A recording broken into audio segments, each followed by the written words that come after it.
ವ್ಯಾಸರಾಯ ಬಲ್ಲಾಳರು ನಮ್ಮ ಪ್ರಮುಖ ಕಥೆಗಾರರಲ್ಲಿ ಒಬ್ಬರು. ಕಳೆದ 5 ದಶಕಗಳಿಗಿಂತ ಹೆಚ್ಚಾಗಿ ಅವರು ಸಣ್ಣ ಕಥೆಗಳನ್ನು, ಕಾದಂಬರಿಗಳನ್ನು ಬರಿತಾ ಬಂದಿದ್ದಾರೆ. ಬಲ್ಲಾಳರು ಸಣ್ಣ ಕಥೆಗಳ ಬಗ್ಗೆ ಹೆಚ್ಚು ಒಲವಿಟ್ಕೊಂಡವರು ಅಂತ ನಾನು ತಿಳ್ಕೊಂಡಿದ್ದೇನೆ. ಅಲ್ಲದೆ ಅವರ ಮನೋಧರ್ಮ ಕೂಡ ಅದಕ್ಕೆ ಒಗ್ಗುವಂತಹದ್ದು. ಬಲ್ಲಾಳರು ಕತೆ ಬರೆಯೋಕ್ಕೆ ಪ್ರಾರಂಭ ಮಾಡಿದ ಕಾಲದಲ್ಲಿ ಆಗ ಪ್ರಗತಿಶೀಲ ಪಂಥ ಎನ್ನುವುದು ತುಂಬ ಹೆಸರು ಮಾಡಿತ್ತು. ಆಗ ತಾನೇ ಆ ಮಾರ್ಗ ಯಾವುದೋ ಒಂದು ಮಟ್ಟ ತಲುಪಿ ಒಂದು ಬದಲಾವಣೆಗೆ ಕೂಡ ಕಾಯ್ತಾ ಇತ್ತು. ಆ ಬದಲಾವಣೆನ ನವ್ಯ ಮಾರ್ಗ ಅಂತ ಕರೆದರು. ಯಾವುದೇ ಒಂದು ಬದಲಾವಣೆ ಆದಾಗಲೂ ಕೂಡ ಮಾರ್ಗ ಬದಲಾದಾಗ ಅದು ನವ್ಯವೇ ಆಗಿರುತ್ತೆ. ಆಗ ಸಾಹಿತ್ಯದ ಪರಿಕಲ್ಪನೆಗಳು ಬದಲಾದವು. ಅಂದರೆ ಮನುಷ್ಯನ ಒಳಬಾಳು, ಅವನ ಅಂತರಂಗದ ಅನುಭವ, ಅವನ ಮನಸ್ಸಿನ ವಿಶ್ಲೇಷಣೆ ಇವು ಅವನ ಬಾಹ್ಯ ನಡವಳಿಕೆಗಳಿಗಿಂತ ಹೆಚ್ಚು ಅಥವಾ ಅದಕ್ಕೆ ಪೂರಕವಾಗಿರುತ್ತೆ ಅನ್ನೋ ಕಲ್ಪನೆ ಮತ್ತು ಅದರ ಅಭಿವ್ಯಕ್ತಿನೇ ತುಂಬ ಪ್ರಮುಖವಾದ ಅಂಶ ಸಾಹಿತ್ಯದಲ್ಲಿ ಅನ್ನುವ ಗುಣ ಬೆಳೆದು ಬಂತು. ಇದನ್ನೇ ನವ್ಯ ಮಾರ್ಗ ಅಂತ ಕರೆದರು. ಬಲ್ಲಾಳರದ್ದು ಮತ್ತು ಅವರ ತೀರಾ ಹತ್ತಿರಕ್ಕೆ ಅನುಭವಕ್ಕೆ ಸರಿ ಹೋಗುವಂಥ ಮನೋಧರ್ಮ ಇದ್ದಿದ್ದರಿಂದ ಅವರು ಸಹಜವಾಗಿ ಈ ನವ್ಯ ಮಾರ್ಗದಲ್ಲಿ ಕಥೆಗಳನ್ನು ಬರಿತಾ ಬಂದರು. ಇದಲ್ಲದೇ ಅವರು ತಮ್ಮ ಜೀವನದ ತುಂಬ ಭಾಗವನ್ನು ಬೊಂಬಾಯಿ ಅಂತ ನಗರದಲ್ಲಿ ಕಳೆದಿದ್ದಾರೆ. ಅವರು ಆರಿಸ್ಕೊಂಡಂಥ ವಸ್ತು ಕೂಡ ನಗರ ಜೀವನಕ್ಕೆ ಸಂಬಂಧಪಟ್ಟಂಥದ್ದು. ಅಲ್ಲಿನ ಒತ್ತಡ, ಆಸೆ, ನಿರಾಸೆ, ಅನಿವಾರ್ಯತೆ ಮತ್ತು ಇತ್ಯಾದಿ ಈ ಪ್ರೇಮ, ತ್ಯಾಗ ಇವುಗಳ ಒಂದು ಸಂಕೀರ್ಣ ಬದುಕನ್ನು ಅಭಿವ್ಯಕ್ತಿಗೊಳಿಸುವಂಥ ಮಾರ್ಗವನ್ನು ಅವರು ಆರಿಸ್ಕೊಂಡ್ರು. ಅವರ ಶೈಲಿಯ ಬಗ್ಗೆ ಒಂದು ಮಾತು ಹೇಳೋದಾದರೆ, ಅವರ ಶೈಲಿ ಯಾವಾಗಲೂ ಕೂಡ ಒಂದು ಗಳಸಾಗಲಿ, ಒಂದು ಒತ್ತಡಕ್ಕೆ ಆಗಲಿ, ಒಂದು ಇಕ್ಕಟ್ಟಿಗೆ ಸಿಕ್ಕಂಥ ತೋರಿಕೆಯ ಒಂದು ಭಾವನ್ನಾಗಲಿ ಪ್ರಕಟ ಮಾಡೋದಿಲ್ಲ. ಅವರು ಕಥೆಯ ಧ್ವನಿಗೆ ತಕ್ಕಂತೆ ಚಿಕ್ಕ ಚೊಕ್ಕ ಸರಳವಾದ ಮಾತುಗಳಲ್ಲಿ ತಮ್ಮ ಕಥೆಗಳನ್ನು ಹೇಳ್ತಾ ಬರ್ತಾರೆ. ಇನ್ನು ಅವರ ಕಲೆಗಾರಿಕೆ ಕೂಡ ಮನಸ್ಸಿಗೆ ಮುದ ಕೊಡುವಂಥದ್ದು. ಎಲ್ಲವೂ ಕೂಡ ನಮಗೆ ಅವರ ಕಥೆಯನ್ನು ಪ್ರಾರಂಭ ಮಾಡಿದ್ರೆ ಓದಿ ಮುಗಿಸುವ ತನಕ ಅದನ್ನು ಮುಗಿಸ್ಬೇಕು ಅಥವಾ ಪುಸ್ತಕವನ್ನು ದೂರ ಇಡಬೇಕು ಅಂತ ಅನಿಸೋದಿಲ್ಲ. ಏಕೆಂತಂದರೆ ಅದು ತುಂಬ ಸಹಜವಾಗಿ ಕಥೆ ತೆರೆದುಕೊಳ್ಳುತ್ತಾ ಬರುತ್ತೆ. ಇನ್ನೊಂದು ಮುಖ್ಯವಾದ ಅಂಶ ನಾನು ಗಮನಿಸಿದ್ದು ಅಂತಂದರೆ, ಇವರು ಬರೆದ ಕಥೆಗಳಲ್ಲಿ, ತುಂಬ ಪ್ರಸಿದ್ಧವಾದ ಕಥೆಗಳಲ್ಲಿ ಹೆಣ್ಣು ಪಾತ್ರಗಳು ತುಂಬ ಮುಖ್ಯವಾದ ಪಾತ್ರ ವಹಿಸುತ್ತೆ. ಇದು ನನಗೆ ಈಗ ಮತ್ತೊಮ್ಮೆ ಅವರ ಕಥೆಗಳನ್ನು ಓದಿದಾಗ ಕೊಂಚ ಬೆರಗನ್ನು, ಆಶ್ಚರ್ಯವನ್ನು ತಂದುಕೊಟ್ಟಂಥದ್ದು. ಬಾಲ್ಯದಿಂದಲೂ ವ್ಯವಸ್ಥೆಯ ಒಳಗಿದ್ದುಕೊಂಡೇ ಹೆಣ್ಣು ತಂದುಕೊಳ್ಳುವ ಕಷ್ಟ ಸಹಿಷ್ಣುತೆಯನ್ನು ಕುತೂಹಲದಿಂದಲೂ ವಿಸ್ಮಯದಿಂದಲೂ ಕಂಡವನು. ನನ್ನ ಬುದ್ಧಿ ಭಾವ ಬೆಳೆಯುತ್ತಾ ಬಂದಂತೆ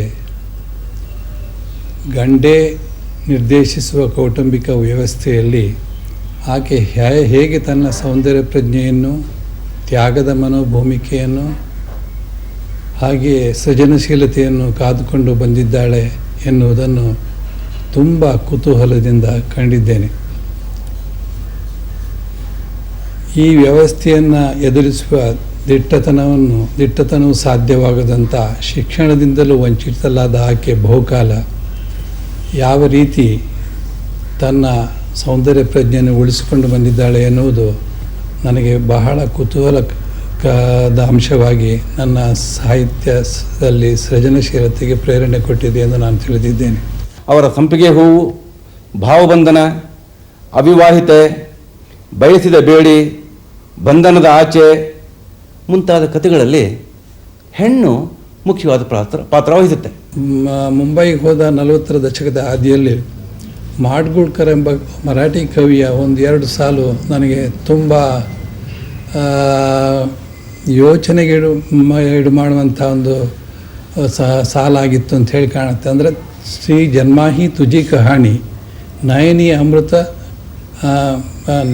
ಹೃದಯ ಅಮೃತ ನಯನಿ ಪಾಣಿ ಅಂಥೇಳಿ, ಅಂದರೆ ಹೃದಯದಲ್ಲಿ ಅಮೃತ ಇಟ್ಕೊಂಡು ಕಣ್ಣಲ್ಲಿ ನೀರು ತಂದುಕೊಳ್ಳೋದು ನಿನ್ನ ಇಡೀ ಜನ್ಮದ ಕಥೆ ಎಂದು ಸ್ತ್ರೀಯನ್ನು ಉದ್ದೇಶಿಸಿ ಅವರು ಬರೆದ ಒಂದು ಸಾಲು ನಾನು ನೆನಪಿಡತಕ್ಕಂಥ ಸಾಲು ಅಂಥೇಳಿ ನನಗೆ ಆಗ ಕಂಡಿತ್ತು.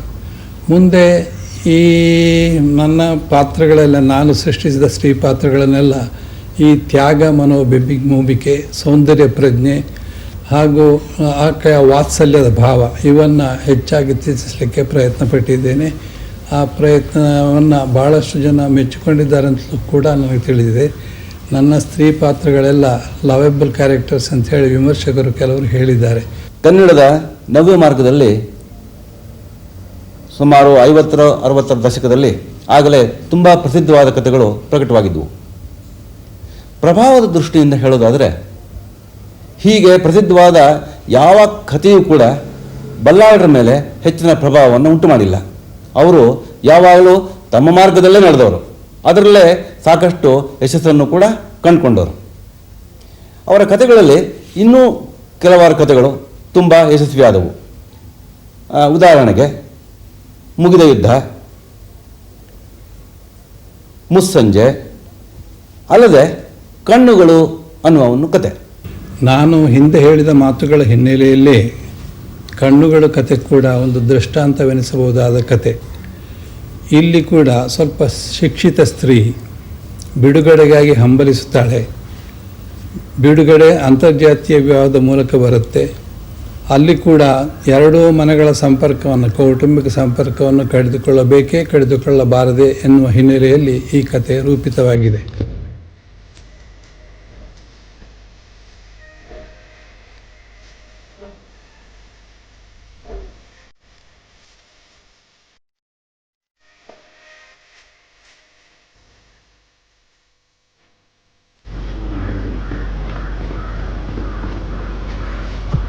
ನಿಮಗೆ ಆಫೀಸಿಗೆ ಲೇಟ್ ಆಗ್ತಿದೆ, ಬೇಗ ಬಾ. ಬಂದೆ.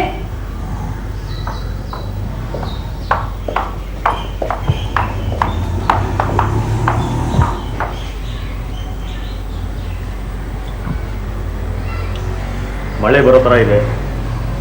ಹೌದು, ತುಂಬಾ ಮೋಡ. ಸರಿ, ನಡಿ.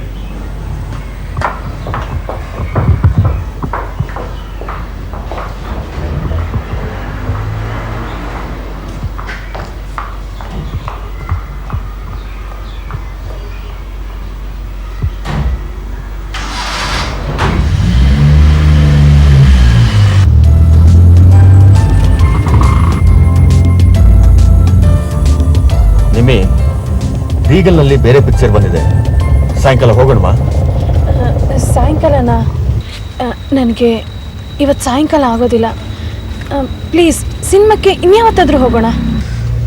ಡ್ಯಾಮ್ ಇಟ್, ನನಗಿಷ್ಟು ಒಳ್ಳೆ ಕೆಲಸ ಇದೆ, ಇಷ್ಟು ದುಡ್ಡು ಸಂಪಾದನೆ ಮಾಡ್ತೀನಿ. ನೀನು ಓವರ್ ಟೈಮ್ ಕೆಲಸ ಮಾಡಿ ದುಡ್ಡು ಸಂಪಾದನೆ ಮಾಡ್ಬೇಕೇನು?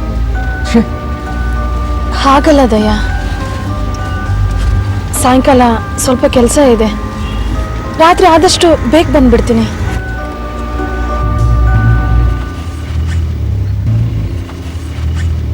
ಡ್ರೈವರ್, ನಿಮ್ಮಿ ಆಫೀಸ್ ಬಂತು, ಕಾರ್ ನಿಲ್ಸು.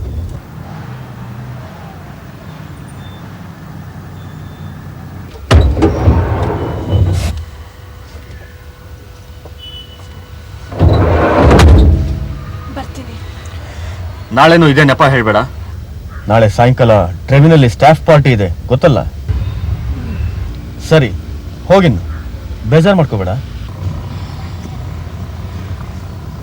ಆಮೇಲೆ ನಿಮ್ಮ ಆಫೀಸಿಗೆ ಫೋನ್ ಮಾಡ್ತೀನಿ.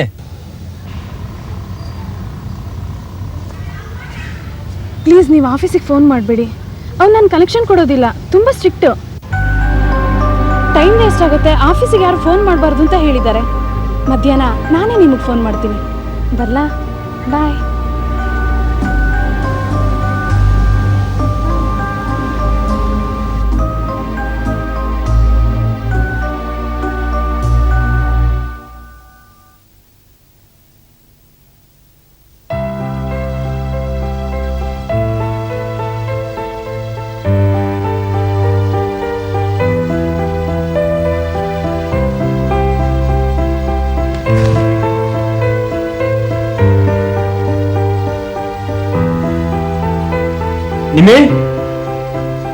ನಿಮ್ಮಿ ಏನು? ನಿಮ್ಮಿ, ನಾಡದ್ದು ಭಾನುವಾರ, ಮಂಗಳವಾರ ಜನರಲ್ ಹಾಲಿಡೇ. ಸೋಮವಾರ ಒಂದ್ ದಿವಸ ನಾವಿಬ್ರು ರಜಾ ಹಾಕ್ಬಿಟ್ಟು ಯಾವ್ದಾದ್ರು ಹಿಲ್ ಸ್ಟೇಷನ್ಗೋ ಅಥವಾ ಲೇಕ್ ಕಡೆಗೋ ಹೋಗಿ ಬರೋಣವಾ? ಟ್ರಿಪ್ಗ? ನೋದಯ, ಇನ್ಯಾವತ್ತಾದ್ರೂ ಹೋಗೋಣ. ಯಾಕೆ ಬೇಡ ಹೇಳು? ನಾವು ಮದುವೆಯಾಗಿ 1.5 ವರ್ಷ ಆಯ್ತು. ಒಂದ್ ದಿವಸನೂ ಎಲ್ಲೂ ಹೋಗಿಲ್ಲ. ಇನ್ಯಾವಾಗ ಹೋಗೋದು? ಈಗ ಯಾಕೆ ಬೇಡ ಹೇಳು? ನನಗೆ ರಜಾ ಸಿಗೋದಿಲ್ಲ. ಒಂದ್ ದಿವಸ ರಜಾ ಸಿಕ್ಕಲ್ವಾ? ಅದೆಂತ ಮಹಾ ದೊಡ್ಡ ಕೆಲಸ ನಿಮ್ಮಿನಿಂದು. ಮಾತಾಡ್ ನಿಮ್ಮಿ, ಒಂದ್ ದಿವಸ ರಜಾ ಕೊಡದೇ ಇರುವಂತದ್ದೇನಿದೆ? ಈಗಾಗ್ಲೇ ತುಂಬಾ ರಜೆಗಳು ತಗೊಂಡ್ಬಿಟ್ಟಿದ್ದೀನಲ್ಲ. ರಜಾ ತಗೊಂಡಿದ್ಯಾ? ನೀನು ಒಂದ್ ದಿವಸ ರಜಾ ತಗೊಂಡಿದ್ದನ್ನ ನಾನು ನೋಡೇ ಇಲ್ವಲ್ಲ. ಆವತ್ತು ನಿನ್ ಕೊಲಿನ್ ಮದ್ವೆಗೆ ರಜಾ ತಗೊಂಡಿದ್ನಲ್ಲ. ಒಂದ್ ದಿವಸ, ಅದು ವರ್ಷದಿಂದೆ. ಅಷ್ಟಕ್ಕೆ ತಿರ್ಗಾ ರಜಾ ಸಿಕ್ಕದೇ ಇಲ್ವಾ? ಇಲ್ಲ ದಯ, ಈಗ ಬಂದಿರೋ ಮ್ಯಾನೇಜರು ತುಂಬಾ ಸ್ಟ್ರಿಕ್ಟು. ರಜಾನೇ ಕೊಡೋದಿಲ್ಲ. ರಜಾ ಕೊಡದೇ ಇದ್ರೆ ರಾಜೀನಾಮೆ ಬಿಸಾಡು. ಯಾವ ಮಹಾ ದೊಡ್ಡ ಕೆಲಸ ನಿನ್ನೆ ಅದು? ನಾನು ಎಷ್ಟು ಸರ್ತಿ ನಿನ್ಗೆ ಹೇಳಿಲ್ಲ ನಿನ್ನ ಸಂಬಳದ ಅವಶ್ಯಕತೆ ನಮ್ಮ ಸಂಸಾರಕ್ಕೆ ಇಲ್ಲ ಅಂತ. ನನಗೆ ಬೇಕಾದ ಸಂಪಾದನೆ ಇದೆ. ಈ ದಯನೆಯಿಂದ ನಿನ್ನ ಕೆಲಸ ದೊಡ್ಡದಾಯ್ತಾ? ಬಿಸಾಡು ರಾಜೀನಾಮೆ. ನೋ ದಯ, ಪ್ಲೀಸ್. ನನಗೆ ಆಗಲೇಬೇಕು. ಎಷ್ಟು ವರ್ಷ ಆಯ್ತು ಗೊತ್ತಾ ಊರಿಂದ ಆಚೆ ಅಂತ ಹೋಗಿ? ನನಗೀಗ ಹೋಗದೆ ಇದ್ರೆ ಸಾಧ್ಯನೇ ಇಲ್ಲ. ತಲೆ ಕೆಟ್ಟು ಹೋಗಿದೆ. ಸರಿ, ಹಾಗಿದ್ರೆ ಬರ್ತೀನಿ. ನಿಂಗೆ ಏನಾಗಿದೆ ನಿಮ್ಮಿ? ನನಗೆ ಅರ್ಥನೇ ಆಗ್ತಾ ಇಲ್ಲ.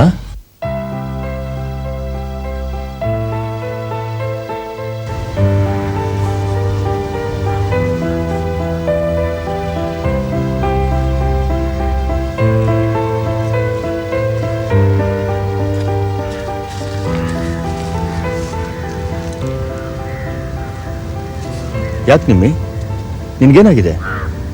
ಏನೂ ಇಲ್ಲ. ಯಾಕೆ? ಮತ್ತೆ ಯಾಕೆ ಆವಾಗಿಂದ ಮಾತಾಡ್ತಾ ಇಲ್ಲ? ನೀವು ಮಾತಾಡಲಿಲ್ಲ, ಅದಕ್ಕೆ ನಾನು ಮಾತಾಡಲಿಲ್ಲ. ಸುಳ್ಳು, ನಿನ್ಗೇನೋ ಆಗಿದೆ. ಅಂಥದ್ದೇನೂ ಆಗಿಲ್ಲ. ನಿನಗಿಷ್ಟ ಇಲ್ಲದೇ ಇದ್ರು ಈ ಜಾಗಕ್ಕೆ ಕರ್ಕೊಂಡ್ಬಂದೆ ಅಂತ ಸಿಟ್ಟ? ಇಲ್ಲಪ್ಪ. ನನ್ನ ನಾಣೆ? ನಿಮ್ಮನೆಗೂ. ಮತ್ತೆ ಯಾಕೆ ಈ ಥರ ನಡವಳಿಕೆ? ನಿನಗೇನೋ ಆಗಿದೆ. ಎಂಥದೂ ಇಲ್ಲ, ಸ್ವಲ್ಪ ತಲೆ ನೋವ್ತಾ ಇತ್ತು ಅಷ್ಟೇ. ಈಗ ಹೇಗೆ ನಗ್ನಗ್ತಾ ಇದ್ದೀನಿ ನೋಡಿ.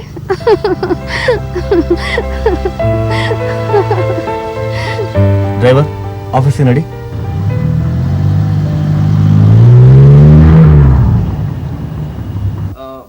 ನೆದರ್ಲ್ಯಾಂಡ್ಸ್ ಕನ್ಸೈನ್ಮೆಂಟ್ ಡಿಸ್ಪ್ಯಾಚು, ನಮ್ಮ ಕಂಪ್ನಿ ಹೊಸ ಪ್ರಾಡಕ್ಟ್ಸ್ ಆಡ್ಸ್ ರಿಲೀಸು, ನಾಳೆ meeting agenda sir. Yes sir. Okay sir. ಬನ್ನಿ mister Murthy. Okay okay. Consignment ನಾಳೆ ಕಳಿಸಿ. Okay, bye. What is the meaning of this, mister Dayanand? ಇದರ ಅರ್ಥ ಏನು ಹೇಳಿ? ಯಾಕೆ ಇಷ್ಟೊಂದು ಟೆನ್ಷನ್ ಮಾಡ್ಕೋತಿದ್ದೀರಾ ಮಿಸ್ಟರ್ ಮೂರ್ತಿ? ಕೂತ್ಕೊಳ್ಳಿ. ಇಟ್ಸ್ ಓಕೆ, ಪ್ಲೀಸ್ ಹೇಳಿ ಸರ್, ಇದರ ಅರ್ಥ ಏನು? ಔಟ್ ಆಫ್ ಆಲ್ ಪರ್ಸನ್ಸ್ ಆ ಹುಡುಗಿನ ನನ್ನ ಸೆಕ್ಷನ್ಗೆ ಯಾಕೆ ನೀವು ಟ್ರಾನ್ಸ್ಫರ್ ಮಾಡಿದ್ರಿ? ಯಾವ ಹುಡುಗಿ? ಅದೇ ಮಿಸ್ ಮಲ್ಕಾನಿ. ಓ, ನಿಮ್ ಸೆಕ್ಷನ್ ಅಲ್ಲಿ ಕೆಲಸ ಜಾಸ್ತಿ, ಎಕ್ಸ್ಟ್ರಾ ಹ್ಯಾಂಡ್ಸ್ ಬೇಕು ಅಂತ ನೀವೇ ಕೇಳಿದ್ರಲ್ಲ. ಅವಳು ಎಲ್ಲಿ ಸರ್ ಕೆಲಸ ಮಾಡ್ತಾಳೆ? ಯಾವಾಗ ನೋಡಿದ್ರು ಜೋಕು, ನಗು ನಗು. ನಗ್ಲಿ ಬಿಡಿ ಮಿಸ್ಟರ್ ಮೂರ್ತಿ, ನಿಮಗೇನು ಅವಳು ನಕ್ರೆ? ಒಂದು ಹುಡುಗಿ ನಗ್ತಾ ಇದ್ರೆ ಮಿಕ್ಕವ್ರು ಸುಮ್ಮನೆ ಇರ್ತಾರ?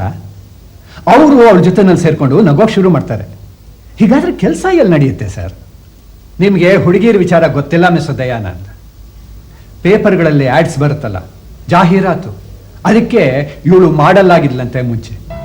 ಅದಕ್ಕಷ್ಟೇ ಲಾಯಕ್ ಅವಳು. ಮಾಡಲ್ಲ. ನೋಡಿ, ಇತ್ತೀಚಿನ ದಿನಗಳಲ್ಲಿ ಮಿಡ್ಲ್ ಕ್ಲಾಸ್ ಪ್ರಾಡಕ್ಟ್ಸ್ಗೆ ಇವಳೇ ಒಳ್ಳೆ ಮಾಡಲ್. ಇವರು ರೆಗ್ಯುಲರ್ ಮಾಡಲ್ಲ? ಇಲ್ಲ, ಇಲ್ಲೇ ಯಾವುದೋ ಆಫೀಸಲ್ಲಿ ಟೈಪಿಸ್ಟ್ ಆಗಿ ಕೆಲಸ ಮಾಡ್ತಿದ್ದಾರೆ. ಆಗಾಗ ಮಾಡೆಲಿಂಗು ಮಾಡ್ತಿರ್ತಾರೆ. ಹೆಸರು ನಿರ್ಮಲಾ ಅಂತ ಅಂದ್ಬಿಟ್ಟು. Very expressive face. ನೀವು ಹೂ ಅಂದ್ರೆ ಕರೆಸ್ತೀನಿ. ಹೇಳಿದ್ನಲ್ಲ, ಫ್ಲರ್ಟ್ಗಳು ಅಂದ್ರೆ ಫ್ಲರ್ಟ್ಗಳು, ಈ ಮಾಡಲ್ಗಳೆಲ್ಲ. ಏನಂದ್ರಿ? ಆಫೀಸ್ಗೆ ಹೋಗ್ತೀನಿ ಅಂತ ಮನೇಲಿ ಸುಳ್ಳು ಹೇಳೋದು, ಯಾವನ್ನೋ ಜೊತೆಗೆ ಹಾಕೊಂಡು ತಿರುಗಾಡೋದು. ಈ ಮಾಡಲ್ಗಳು ಅಂತ ಹೇಳ್ಕೊಳ್ಳೋರು ಹಣೆ ಬರಹ ಎಲ್ಲ ನನಗೆ ಗೊತ್ತು. Characterless women. Stop it IC, please stop it.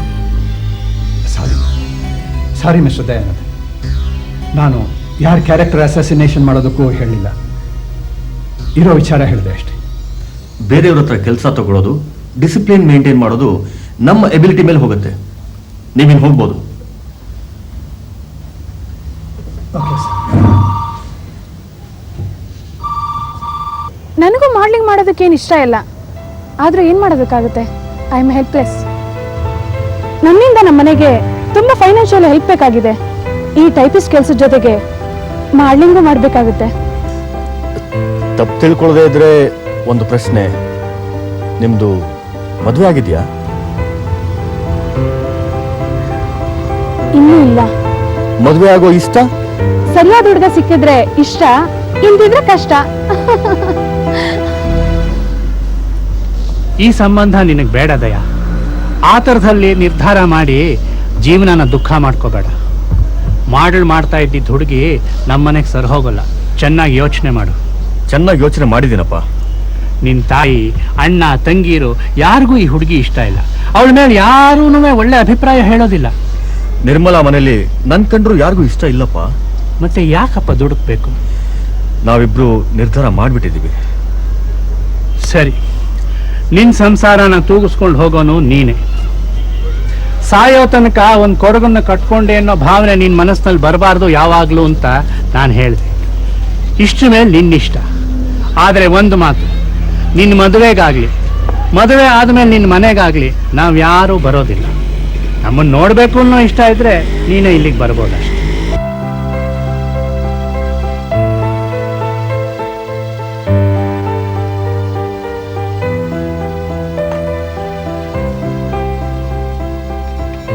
Please ನೀವು ಆಫೀಸಿಗೆ ಫೋನ್ ಮಾಡಬೇಡಿ. ಟೈಮ್ ವೇಸ್ಟ್ ಆಗುತ್ತೆ. ಆಫೀಸಿಗೆ ಯಾರು ಫೋನ್ ಮಾಡಬಾರ್ದು ಅಂತ ಹೇಳಿದ್ದಾರೆ.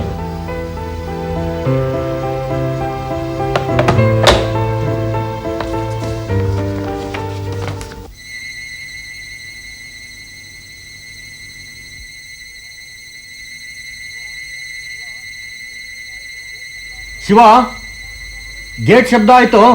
ಅಮ್ಮವ್ರು ಬಂದ ನೋಡು. ಇಲ್ಲ ಸರ್, ಅದು ಎದುರು ಮನೆ ಗೇಟು.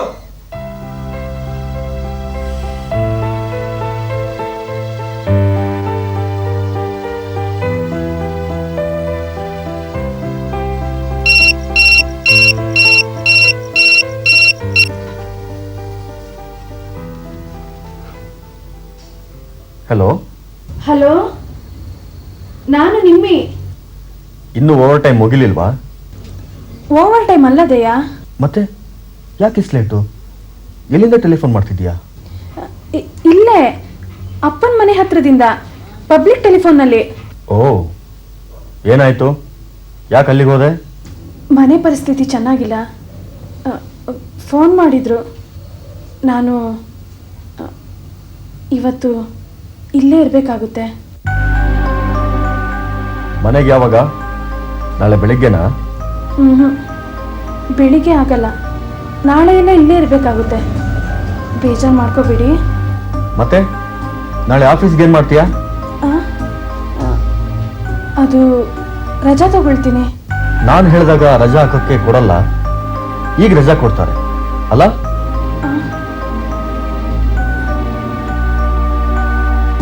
ಸರಿ, ನಿನಗಿಷ್ಟ ಬಂದಾಗ ಬಾ.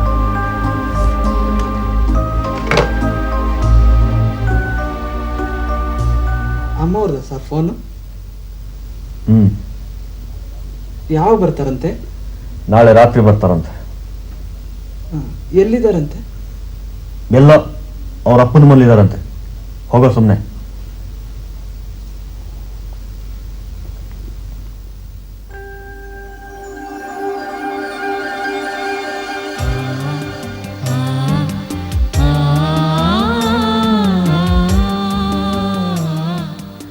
ನೋಡಿ ನಿಮ್ಮೆ, ಒಂದು ಮಾತು ಹೇಳ್ತೀನಿ. ನನ್ನ ಕಂಡ್ರೆ ನಿಮ್ಮ ಮನೆಯವ್ರಿಗೆ ಇಷ್ಟ ಇಲ್ಲ, ನಿನ್ನ ಕಂಡ್ರೆ ನಮ್ಮ ಮನೆಯವ್ರಿಗೆ ಇಷ್ಟ ಇಲ್ಲ. ನನ್ನ ಕಂಡ್ರೆ ನಿಮ್ಮ ಮನೆಯವ್ರಿಗೆ ಇಷ್ಟ ಇಲ್ಲ ಅಂದಮೇಲೆ ನನಗೂ ಅವ್ರ ಕಂಡ್ರೆ ಇಷ್ಟ ಇರಲ್ಲ ಅಲ್ವಾ? ನಿಮ್ಗಿಷ್ಟ ಇಲ್ಲ ಅಂದಮೇಲೆ ನಮ್ಮ ಮನೆಯವ್ರನ್ನ ಯಾರನ್ನೂ ಇಲ್ಲಿ ಕರ್ಕೊಂಬರಲ್ಲ ಬಿಡಿ. ಬೇಕಾದರೆ ನೀನೇ ಹೋಗಿ ಅವ್ರನ್ನ ನೋಡ್ಕೊಂಬ. ಆದರೆ ನೀನು ಜಾಸ್ತಿ ಹೋಗೋದು ನನಗೆ ಸರಿ ಬರಲ್ಲ. ಸರಿ, ಹಾಗೆ ಮಾಡೋಣ ಬಿಡಿ. ನಿಮ್ಮಿ, ಇನ್ನೊಂದು ಮಾತು, ನನಗೆ ಮ್ಯಾನೇಜರ್ ಆಗಿ ಪ್ರಮೋಷನ್ ಸಿಕ್ಕಿದೆ. ಕಾರು, ಕೈ ತುಂಬ ಸಂಬಳ ಎಲ್ಲ ಕೊಡ್ತಾರೆ. ನೀನು ಯಾಕೆ ಯಾವುದೋ ಟೈಪಿಸ್ಟ್ ಆಗಿ, ಅದು ಅಷ್ಟು ಕಮ್ಮಿ ಸಂಬಳಕ್ಕೆ ಎಲ್ಲೋ ದುಡಿಬೇಕು? ಬಿಟ್ಬಿಟ್ಟು ಹಾಯಾ ಮನೇಲಿರು. ನನಗೆ ಬರೋ ಸಂಬಳ ಸಾಕು ನಮ್ಮ ಸಂಸಾರಕ್ಕೆ. ಇಲ್ಲ, ಕೆಲಸ ಬಿಡಕ್ಕೆ ನನಗಿಷ್ಟ ಇಲ್ಲ. ಬೇಜಾರು ಮಾಡ್ಕೊಂಬಿಡಿ. ಯಾಕೆ? ಮನೇಲಿರೋದಕ್ಕೆ ನಿನಗೆ ಬೇಜಾರಾ? ಇಲ್ಲ, ಬೇಜಾರ್ಗಲ್ಲ. ನಮ್ಮಮ್ಮನ ಮನೆ ಸ್ಥಿತಿ ಅಷ್ಟು ಚೆನ್ನಾಗಿಲ್ಲ. 2 ವರ್ಷ ಹೋದರೆ ಆಮೇಲೆ ಸರಿ ಹೋಗುತ್ತೆ.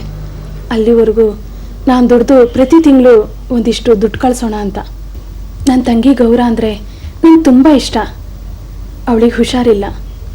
ಅವಳ ಟ್ರೀಟ್ಮೆಂಟ್ಗಾದರೂ ಒಂದು ಸ್ವಲ್ಪ ದುಡ್ಡನ್ನು ಕೊಡೋಣ ಅಂತ. ನಿಮ್ಗೆ ಇಷ್ಟ ಅಲ್ಲ ಅಂದರೆ ನಾನು ಅದನ್ನು ಮಾಡಲ್ಲ.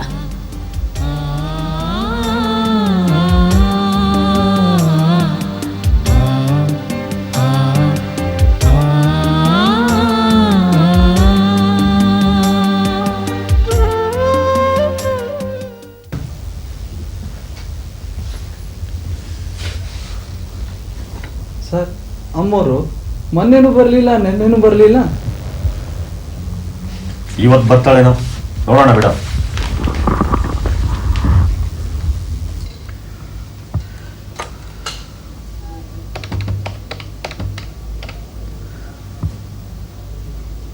ಹಲೋ, ಕಾಂಪೋಸಿಟ್ ಎಂಟರ್ಪ್ರೈಸಸ್ಸಾ? ಹೌದು, ಕಾಂಪೋಸಿಟ್ ಎಂಟರ್ಪ್ರೈಸಸ್ಸು. ಸ್ವಲ್ಪ ನಿರ್ಮಲಾ ಹತ್ರ ಮಾತಾಡ್ಬೋದಾ? ನಿರ್ಮಲಾ? ಯಾವ ನಿರ್ಮಲಾ? ನಿರ್ಮಲಾ ರಾವ್, ಅಕೌಂಟ್ ಸೆಕ್ಷನ್ ಅಲ್ಲಿ ಟೈಪಿಸ್ಟ್ ಇದಾರಲ್ಲ ಅವರು. ಓ, ಅವರಾ? ಅಕೌಂಟ್ ಸೆಕ್ಷನ್ ನಿರ್ಮಲಾ ಅವರಾ? ಅವ್ರು ಇಲ್ವಲ್ಲ ಈಗ. ಅವ್ರ ಕೆಲಸ ಬಿಟ್ಟು ಬಹಳ ದಿನ ಆಯ್ತು, 3 ತಿಂಗಳು ಮೇಲಾಯ್ತು. ಏನು, ಕೆಲಸದಲ್ಲಿಲ್ವಾ? ಐ ಆಮ್ ಸಾರಿ.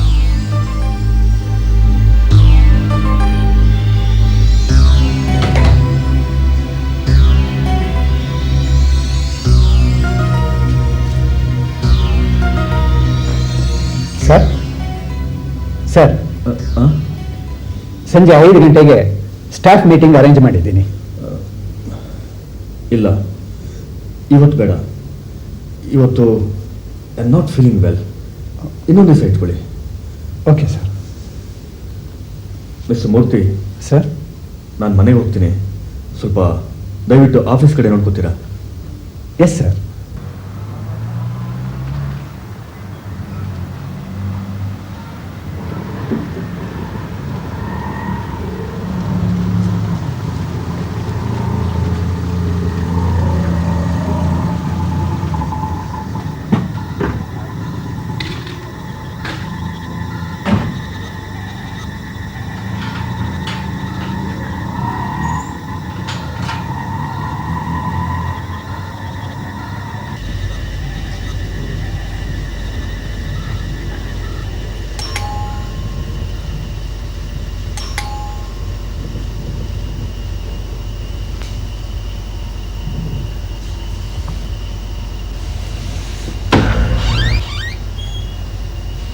ನೀವು ಇಲ್ಲೇ ಇದ್ದೀಯಾ? ಎಲ್ಲಾದ್ರೂ ಹೊರಟೋಗಿರ್ತೀಯ ಅನ್ಕೊಂಡಿದ್ದೆ. ಎಲ್ಲಿ ಹೋಗ್ಲಿ, ಬನ್ನಿ ಒಳಗಡೆ. ಒಳಗೆ ಬರೋದಿಲ್ಲ. ಕಾರ್ ಆಚೆ ನಿಲ್ಸಿದ್ದೀನಿ, ನೀನೇ ಬಾ. ಕೇಳೋ ಪ್ರಶ್ನೆ 1000 ಇದೆ. ಯಾರಮ್ಮ ಅದು? ಬಂದೆ. ಅಪ್ಪ ಮಲಗಿದ್ದಾರೆ. ನೀವು ಒಳಗೆ ಬಂದರೆ ಅವ್ರಿಗೆ ಸ್ವಲ್ಪ ಸಮಾಧಾನ ಆಗುತ್ತೆ. ಒಳಗೆ ಬನ್ನಿ. ಅದೆಲ್ಲ ಬೇಕಾಗಿಲ್ಲ, ನಾವು ಒಳಗೆ ಬರೋದಿಲ್ಲ. ನೀನು ಬರೋ ಹಾಗಿದ್ರೆ ಈಗ ಬಾ, ಇಲ್ಲ ಅಂದರೆ ಅಷ್ಟೇ, ನಾ ಹೊರಟೆ.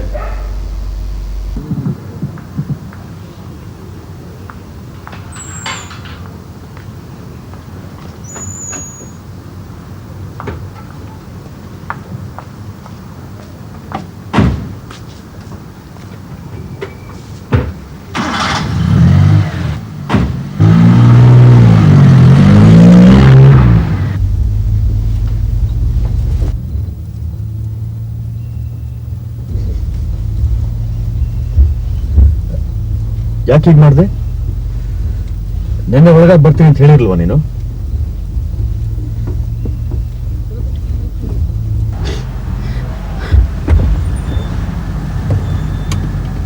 ಏಯ್, ಏನಾಯ್ತು? ಗೌರ ರಾತ್ರಿ ಹೋಗ್ಬಿಟ್ಲು. ಗೌರ? ಯಾವ ಗೌರ? ನನ್ನ ತಂಗಿ ಹೇಳ್ತಿದ್ನಲ್ಲ, ಪೋಲಿಯೋ ಇತ್ತು, ಹಾರ್ಟ್ ಟ್ರಬಲ್ ಇತ್ತು, ನನ್ನ ತುಂಬ ಹಚ್ಕೊಂಡಿದ್ಲು. ನಾನು ಅಷ್ಟೇ, ಅವಳನ್ನ ತುಂಬ ಹಚ್ಕೊಂಡಿದ್ದೆ. ಸೀರಿಯಸ್ ಆಗಿದೆ ಅಂತ ಅಪ್ಪ ಹೇಳಿ ಕಳಿಸಿದ್ರು. ಅದಕ್ಕೆ ಮನೆಗೆ ಹೋಗಿದ್ದೆ. 2 ದಿನದಿಂದ ನರ್ಸಿಂಗ್ ಹೋಮ್ನಲ್ಲೇ ಇದ್ದೆ. ಮತ್ತೆ ನನಗೆ ಯಾಕೆ ಹೇಳಿಲ್ಲ? ನಮ್ಮ ಮನೆಯವ್ರ ವಿಚಾರ ಎತ್ತಿದ್ರೆ ನೀವು ಕೋಪ ಮಾಡ್ಕೊಳ್ತಿದ್ರಿ, ಅದಕ್ಕೆ ನಿಮ್ಗೆ ಹೇಳಲಿಲ್ಲ. ಅವಳಿಗೆ ಬದುಕಬೇಕು ಅಂತ ತುಂಬ ಆಸೆ ಇತ್ತು. ಸಾಯೋವರೆಗೂ ನನ್ನ ಕೈ ಹಿಡ್ಕೊಂಡೇ ಇದ್ಲು, ಕೈ ಬಿಡಲೇ ಇಲ್ಲ. ಅಪ್ಪನಿಗೆ ಡಯಾಬಿಟೀಸಿಂದ ಕಣ್ಣು ಹೋಗಿ 2 ವರ್ಷ ಆಯಿತು. ಮನೇಲಿ ಯಾರಿಗೂ ಸಂಪಾದನೆ ಇಲ್ಲ. ಗೌರನಿಗೆ ಕಾಯಿಲೆ. ಅದಕ್ಕೆ ನಾನು ಕೆಲಸ ಬಿಡಲ್ಲ ಅಂದಿದ್ದು. ಓವರ್ ಟೈಮ್ ಮಾಡ್ತಾ ಇದ್ದಿದ್ದು ಎಲ್ಲ. ಇವತ್ತು ನಿಮ್ಮ ಆಫೀಸಿಗೆ ಫೋನ್ ಮಾಡಿದ್ದೆ, ನೀ ಅಲ್ಲಿ ಕೆಲಸ ಮಾಡ್ತಾ ಇಲ್ಲ, ಬಿಟ್ಬಿಟ್ಟಿದ್ಯಾ ಅಂತ ಹೇಳಿದ್ರು. ಅಲ್ಲಿ ಕೆಲಸದಿಂದ ತೆಗ್ದಾಕ್ಬಿಟ್ರು. ನೀವು ಆವತ್ತು ಟ್ರಿಪ್ಪಿಗೆ ಬರಲೇಬೇಕು ಅಂತ ಹೇಳಿದಾಗ ರಜಾ ಇಲ್ದಿದ್ರು ನಾನು ಬಂದೆ. ಆ ವೇಳೆಗಾಗಲೇ ಗೌರಿಗೋಸ್ಕರ ಎಷ್ಟೋ ಸರಿ ಆಬ್ಸೆಂಟ್ ಆಗಿದೆ. 3 ಸರ್ತಿ ವಾರನ್ ಮಾಡಿದ್ರು. ನಿಮ್ಮ ಜೊತೆ ಟ್ರಿಪ್ಪಿಗೆ ಬಂದೆ. ಆಮೇಲೆ ಕೆಲಸದಿಂದ ತೆಗ್ದೇ ಹಾಕ್ಬಿಟ್ರು. ಪಾರ್ಟ್ ಟೈಮ್ ಕೆಲಸಕ್ಕೋಸ್ಕರ ಅಲ್ಲಿ ಇಲ್ಲಿ ಕೆಲಸ ಹುಡುಕ್ತೆ, ಕೆಲಸನೇ ಸಿಗಲಿಲ್ಲ. ನೀವು ಬೈತಾನೆ ಇದ್ರಿ. ಆ ಟೈಮಲ್ಲಿ ದುಡ್ಡಿಲ್ಲದೆ ನನ್ನ ಗೌರನ್ನ ಉಳಿಸ್ಕೊಳ್ಳೋಕ್ಕೆ ಆಗಲಿಲ್ಲ. ನಿಮ್ಮಿ ಅಳ್ಬೇಡ, ಪ್ಲೀಸ್ ಅಳ್ಬೇಡ, ದಯವಿಟ್ಟು ನನ್ನ ಕ್ಷಮಿಸು. ಎಲ್ಲಿ ಎಲ್ಲಿ ನಗು ನೋಡೋಣ. ನಡಿ, ನಿಮ್ಮ ತಂದೆ ನೋಡ್ಕೊಂಬರೋಣ.